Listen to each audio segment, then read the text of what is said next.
Assalamualaikum Buya. Saya Waalaikumsalam hamba warahmatullahi Allah wabarakatuh. ingin bertanya.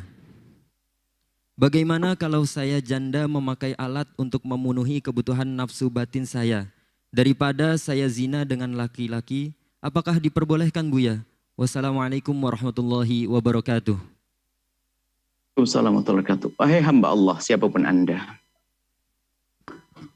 Perzinaan, zina adalah hina dan hina dan hina. Hapus dari kamus kehidupan kita, zina. Pintu halal sangat mudah. Yang pernah terpeleset zina, segera kembali kepada Allah. Dan sungguh Allah Maha Pengampun, jangan ceritakan kepada siapapun dari bangsa manusia. Jika kita bisa menyembunyikan kisah perzinaan yang masa lalu menyesal, Allah Maha Pengampun, selesai kisahnya. Zina adalah hina dan hina dan hina. Ada pintu halal, kenapa masuk zina? Dan zina adalah aib yang panjang kisahnya. Kalau ada seorang kafir kemudian masuk Islam, namanya mu'allaf. Sang cucu masih bangga kalau punya kakek mu'allaf.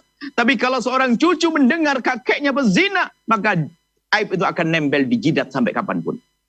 Kehinaan itu halal mudah.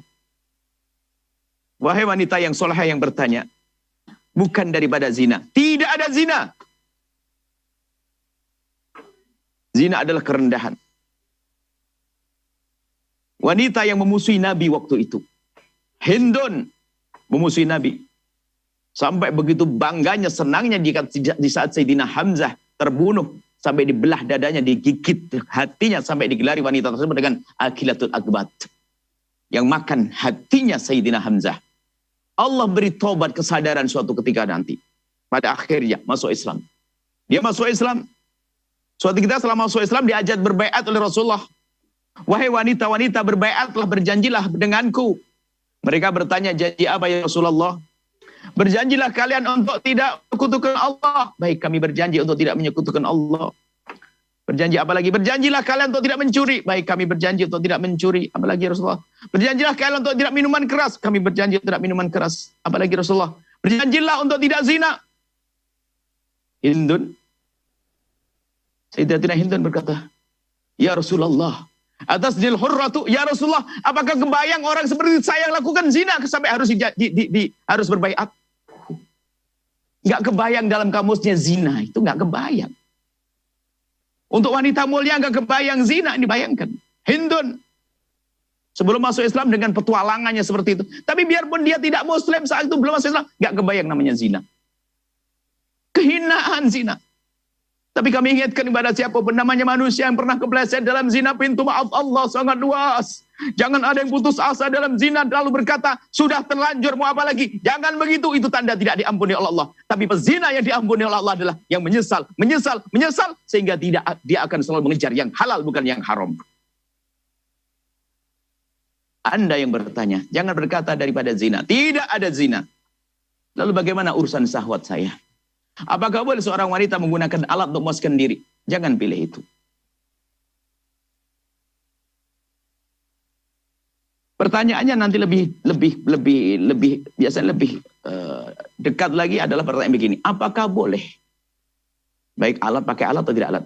Apakah boleh seseorang untuk mohon maaf mencari kesenangan sendiri? Atau mungkin bahasanya masturbasi atau onani. Di saat syahwat berkolak lalu takut zina. Zina adalah dosa besar. Mengeluarkan mani dengan tangan sendiri, bukan tangannya istri, bukan tangan suami, ada juga dosa. Tapi dosa memang beda ini. Dosa besar zina, ini juga dosa. Tapi jangan diremehkan biarpun selalu berkata, oh dosa kecil. Oh enggak dosa. Akan tapi para ulama menjelaskan, jika seseorang khawatir terjerumus dalam zina, terjerumus dalam zina, di hadapannya perzinaan mungkin di dalam rumah atau dia di sebuah tempat yang dia sangat mungkin terjerumus dalam zina, bagaimana dia? Bergolaknya syahwat tidak bisa ditahan. Maka kalimatnya bukan lalu namanya onani, masturbasi adalah boleh, bukan. Akan tapi mengambil yang ringan untuk menghindari yang besar, yang berat.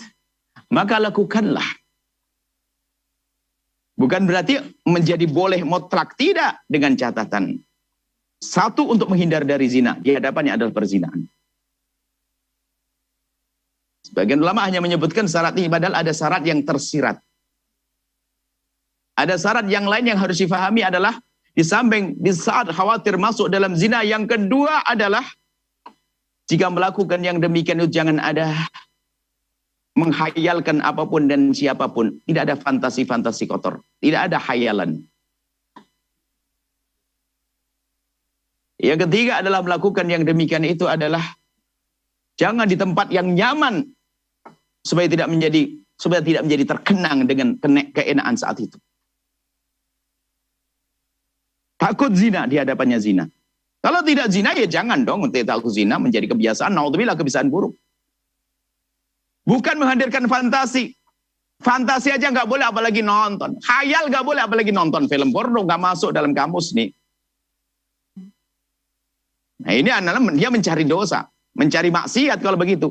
Tiba-tiba datang. Kemudian setelah itu apa? Yang ketiga adalah di tempat yang tidak nyaman, bukan mempersiapkan tempat yang indah dan sebagainya. Setelah tuntas selesai, supaya tidak terkenang-kenang dengan keadaan semacam itu. Artinya melakukan tapi dipersulit caranya. Bukan malah dipersiapkan sambil naudzubillah nonton film untuk membantu agar syahwatnya semakin bangkit. Bukan, itu merusak. Kemudian ketahuilah bahwasanya Allah memberikan kepada kita syahwat. Allah memberikan kepada kita syahwat. Tapi Allah juga memberikan solusi untuk menyelesaikan syahwat yang bersih, tersanjung, pernikahan yang halal. Ada beberapa cara menghindar syahwat disebutkan, seperti berpuasa dan sebagainya. Dan itu benar, tidak bohong Nabi. Syahwat dengan berpuasa, lalu kita memperbanyak ibadah, berzikir, akan reda itu syahwat. Cuman syahwat yang mana itu? Syahwat yang datang tiba-tiba. Sebab permasalahannya hari ini adalah syahwat ada dua. Yang pertama adalah datang tiba-tiba. Kalau tiba-tiba ada syahwat datang, kita mengalihkan pandangan saja, insya Allah sudah hilang. Berwudu, sholat, atau pergi kumpul sama orang, bebas. Tapi yang menjadi masalah hari ini dan hari ini dan hari ini adalah masalah apa? Syahwat yang kita undang. Bagaimana kita akan mengusir syahwat yang kita mengundangnya dengan mengintip foto-foto yang tidak layak, melihat gambar-gambar yang tidak layak. Dan syahwat diundang lalu dia bicara, saya akan mengusir syahwat saya. Anda berbohong. Syahwat diundang, bagaimana diusir? Beda. Kalau syahwat bergolak, datang tiba-tiba, mudah diusir. Ini adalah nasihat untuk semuanya. Biarpun suami istri jangan. Jangan percaya dengan omong fatwa picisan bahwa suami istri boleh nonton film kotor. Oh tidak. Itu sebenarnya akan membiasakan kita dengan hayalan-hayalan kotor. Sehingga seorang suami menggauli istrinya bukan membayangkan istri, yang membayangkan yang lainnya. Dan itu akan menjadikan di saat sendiri, dia akan mengarah sendiri akalnya untuk nonton yang kotor itu. Bahaya. Ini pendidikan. Kalau ada di antara kita yang pernah punya permasalahan kebiasaan nonton yang seperti itu, ayo kita perlahan. Allah Maha Kasih. Banyak istighfar, minta ampun kepada Allah. Minta tolong kepada Allah agar kita dientaskan dari demikian itu.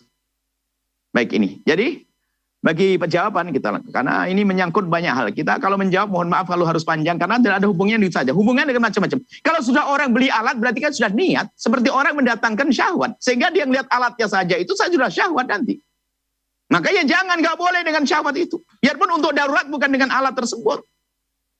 Kalau alat kan sudah dibuat sedemikian rupa untuk bisa memuaskan syahwat. Bukan akhlaknya orang beriman. Bagi siapapun yang pernah melakukan kehinaan yang paling hina, zina sekalipun, atau kebiasaan dengan alat tersebut, atau kebiasaan dengan memuaskan syahwat tanpa ada kebiasaan nonton film-film kotor, Allah Maha Pengasih. Allah Maha Pengasih. Allah Maha Penolong kepada hambanya. Yuk kembali kepada Allah. Sesalilah dan sesalilah. Mari kembali kita menjadi hidup yang baik. Cari yang halal. Mudah untuk mencari yang halal. Biasanya susah mencari yang halal itu yang membuat susah kita sendiri. Kita sendiri yang bikin susah. Pakai aturan banyak. Kalau orang butuh hanya untuk pelampiasan, untuk syahwat saya agar masuk wilayah halal, ya kriteria dikurangi dong. Bagaimana misalnya syahwat saya ini tidak masuk ke haram, bagaimana caranya? Dengan mudah. Memang target adalah ia tinggi. Kalau mencari pasangan, itulah yang diajarkan Nabi. Tunkahul mar'atu li arba'in. Wanita dinikahi karena 4 hal. Karena cantiknya, karena kekayaannya, karena hasabnya, karena perilaku wataknya yang benar. Karena agamanya fatfar bidatid dini taribat yadak, udah utamakan agama, kalau tidak kita akan sengsara, akan celaka. Itu memang betul seperti itu. Cuman kadang saat tertentu harus membuka pintu halal, dia pun belum mendapatkan kriteria tersebut. Karena apa? Zina hari ini begitu mudah dilakukan. Kalau pintu halal tidak kita buka dengan mudah, maka ketahuilah pintu-pintu haram yang dikirim oleh musuh Allah akan mudah kebuka untuk kita. Naudzubillah. Semoga Allah menjaga keluarga kita. Semoga Allah menjaga kita semuanya. Yang pernah terjerumus dalam kehinaan, semoga bisa menghentikannya dengan diganti oleh Allah dengan segala kemuliaan. Dibencikan kepada keharaman, dan sungguh Allah Maha Kasih. Wallahu a'lam bishawab. Setelah Anda menyaksikan video ini, jangan lupa berselawat kepada baginda Nabi Muhammad sallallahu alaihi wa alihi wa sahbihi wasallam.